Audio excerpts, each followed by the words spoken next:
ವಚನವೇನಾಯಿತು ಗಂಡುಗಲಿಯಾದ ರಾಮ? ತೋರಿಸು ನಿನ್ನ ಪರಾಕ್ರಮ. ಅಯ್ಯೋ ಶಿವ ಶಿವ, ಇದೆಂತ ದುರ್ಘಟನೆ ಬಂದು ಒದಗಿದೆ ನನಗೆ. ಹೆತ್ತ ತಾಯಿಯ ಮಕ್ಕತ್ತು ಕತ್ತರಿಸೋದು ಎಲ್ಲಿಂದ ಆಗದು? ನಾವು ಮಾಸ ಗರ್ಭದಲ್ಲಿ ಒತ್ತು ಸಾಕಿ ಸರಿದ ಮಾತೆಯನ್ನು ನಾನು ಕತ್ತರಿಸಬಹುದೇ? ಅಮ್ಮಯ್ಯ, ಈ ಲೋಕದಲ್ಲಿ ಕಳಂಕ ಬರುವಂತ ತಾಯಿ ಕಳಂಕ ಬರುವಂತಾಯಿತು. ತಡಬೇಕೆ ರಾಮ, ತಂದೆಗೆ ಕೊಟ್ಟ ವಚನ ಪಾಲಿಸಬೇಕು.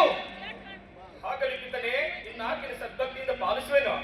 ತಾಯಿ ರೇಣುಕ, ಅಮ್ಮ ಜಗದಂಬೆ, ಸುಂದರಾಗು ಮಾತೆ. ಜೈ. ಮೆಚ್ಚಿದ ಮಗನೇ ನಿನ್ನ ಪಿತೃವಾತ್ಸಲ್ಯಕ್ಕೆ. ಅಪ್ಪಯ್ಯ. ಬೇಡು ಮಗನೇ, ನಿನಗೆ ಯಾವ ವರ ಬೇಕು? ಅಪ್ಪಯ್ಯ. ಪುತ್ರನೇ, ನಿಮಗೆ ತೃಪ್ತಿ ಐತೆ ಈಗ? ತನಯನೇ, ಕೇಳು ನಿನ್ನ ಮನದ ಇಚ್ಛೆಯನ್ನು ಬೇಗನೆ. ಹಾಗಾದ್ರೆ ಪ್ರತಿಜ್ಞೆ ಮಾಡುವ, ನಾನು ಬೇಡುವ ವರಗಳನ್ನು ಕೊಡುವೇನೆಂದು ನೀವು. ರಾಮ, ಕೊಟ್ಟ ಮಾತು ತಪ್ಪಲ್ಲ, ಎಂದಿಗೂ ತಪ್ಪುವವನಲ್ಲ ಈ ಯೋಗಿ ಕುಲ ತಿಲಕ ಜಮದಗ್ನಿ ಎಂಬ ಮುನಿವರ. ತಂದೆಯೇ, ಪುತ್ರನೇ, ಮೊದಲು ನನ್ನ ತಾಯಿಗೆ ಜೀವದಾನ ಮಾಡಿ ನಿಮ್ಮ ಕ್ರೋಧ ದ್ವೇಷ ನನ್ನ ನಂತರೂ ಪುನಃ ಜೀವದಿಂದ ಎಬ್ಬಿಸಿ. ಹಾಗೆ ನೀವು ನಿಮ್ಮ ಕ್ರೋಧ ಬಿಟ್ಟು ಶಾಂತ ಚಿತ್ತರ ಬಿದ್ದನೇ ಮೊದಲು ಬದಿಸಿದ ತಾಯಿಯನ್ನು.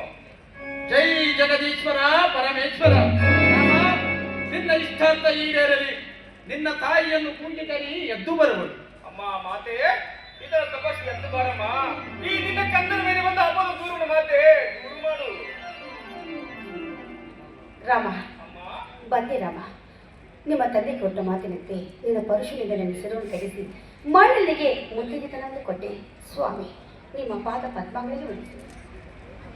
ಸತಿ ರೇಣುಕ, ನಿನ್ನ ಜನ್ಮವಾಯಿತು ಸಾರ್ಥಕ. ಇಲ್ಲಿಂದ ಚಿರಕಾಲವಿರಲಿ ನಿನಗೆ ಸರ್ವಸುಖ. ಅಮ್ಮಯ್ಯ ಮತ್ತು ಎಲ್ಲಿ ಎಂತಂದರೆ ರೇಣುಕಾದೇವಿ, ನಿಮ್ಮಲ್ಲಿ ಕಂದನ ವಿಜ್ಞಾಪನೆ ಏನೆಂದರೆ, ತಂದೆ ತಾಯಿನ ಕೊಂದ ಪಾಪ ಭಾವಿಸಿದಾಗಿ ಈ ಭೂಪದಕ್ಷೆ ಮಾಡಿರುವೆ. ನನಗೆ ಆಶೀರ್ವಾದ ಮಾಡಿ ಕಳಿಸಿ ಜನಕರೇ. ಹೋಗಿ ಬಾ ಪುತ್ರ, ನಿನಗೆ ಜಯವಾಗಲಿ ಸರ್ವತ್ರ. ಶ್ರೀ ಕೆ. ಹಾಲಪ್ಪ